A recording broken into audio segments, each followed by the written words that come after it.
Hi everyone, day 4లో మన 4th class different types of wines. మనకి basic wines 3-4 types అయితే ఉంటాయి. అందులో ఫస్ట్ ఈజీ మెథడ్, సింపుల్గా 1 లైన్ డ్రా చేసి ఆ లైన్ అప్పర్లో బోల్డ్ డాట్స్ అనేవి గ్యాప్ ఇస్తూ అరేంజ్ చేయాలి. నెక్స్ట్ మనం డాట్ పెట్టిన లోవర్లో జస్ట్ లైన్ అనేది క్రాస్ వేయాలి. అండ్ పైన వైన్ వచ్చేలా డాట్ని జస్ట్ పైకి అంటే రైట్కి పుష్ చేస్తే వైన్ ఫామ్ అవుతుంది. And second method, line draw చేసి మనం డాట్తో పాటు లోవర్ లైన్ వేసి అప్పర్లో రైట్కి పుష్ చేస్తే వైన్ వస్తుంది. సో ఈ 2 మెథడ్స్ అనేవి బేసిక్స్. మనకి అడ్వాన్స్లో వేయాలనుకుంటే చాలా ఈజీగా వేయచ్చు. జస్ట్ క్రాస్గా స్మాల్ లైన్ వేసి లాంగ్ ప్రెస్ చేస్తూ కిందకి రావాలి, అంతే వైన్ అనేది ఫామ్ అవుతుంది.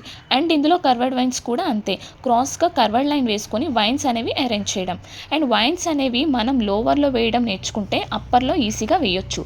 Next hems plus dot plus wine. As usual line draw చేసి దాని అప్పర్ అండ్ లోవర్లో బేసిక్ లైన్ వేసి 2 సైడ్స్ హమ్స్ వేసుకొని అప్పర్లో డాట్స్ అండ్ లోవర్లో వైన్స్ వేయాలి. సో వైన్స్ అనేవి చాలా ఇంపార్టెంట్ మనకి బ్రైడల్ మెహందీలో. మెహందీ వేసే మిడిల్ పార్ట్లో wines must highlight parts. So mehndi అంటే ఇంట్రెస్ట్ ఉన్న మీ ఫ్రెండ్ ఫ్యామిలీస్కి షేర్ చేయండి అండ్ ఫాలో మీ.